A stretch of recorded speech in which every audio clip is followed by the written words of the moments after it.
Inna lillahi wa inna ilaihi raji'un. Cutar kwashako ta kashe har mutum 17 a garin Kaduna.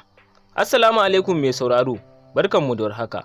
Sannunmu da sake saduwa da ku a cikin wannan shiri namu. Har ila yau dai wannan tasha ta mai farin jini, wato Arewa News. Dama ta saba warware muku abin da ya daure muku kai. Har ila yau dai ta ci nasara ta to muku da muhimmin rahoto, wanda kowa in dai kai musulmi ne ka ji wannan labari, tabbas ranka ba zai daɗi ba. Kar ka manta ka wuce, muna so ka fara danna mana subscribe. Kana ka taba mana alama ta ƙararrawar sanarwa, sannan muna so kai mana comment domin jin ra'ayin bakinka. Muna so ka biyo mu har ƙarshen wannan bidiyo domin sanin cikakken rahoton da muke tafi da shi a yau dangane da cutar kwashako da ta ci nasara ta kashe har mutum 17 a garin Kaduna.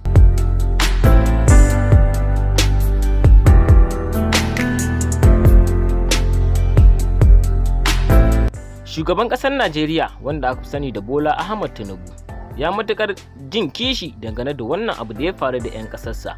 Shine ya fito fili yana faɗa wa duniya cewa zai biya diyya ga kowane yaro ɗaya da ya mutu, kuma sannan ya faɗa cewa zai kai asibitoci da dama tallafi dangane da wannan cuta da ake fama da ita ta kwashako.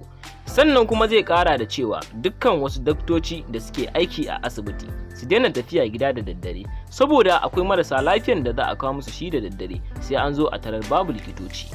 Duka dai kadai mu dame ku da wani dogon surutu.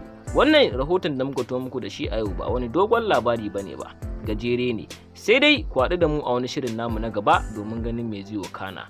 Kar ka manta ka wuce, muna so idan wannan shine farkon ziyartar ka wannan tasha tamu mai albarka, ba tare da wani dogon surutu ba, ka danna subscribe, kana ka taba mana alama ta ƙararrawar sanarwa, ta yadda za a ringa sanar da kai daɗaɗɗen shirye-shiryenmu da zarar mun ɗora.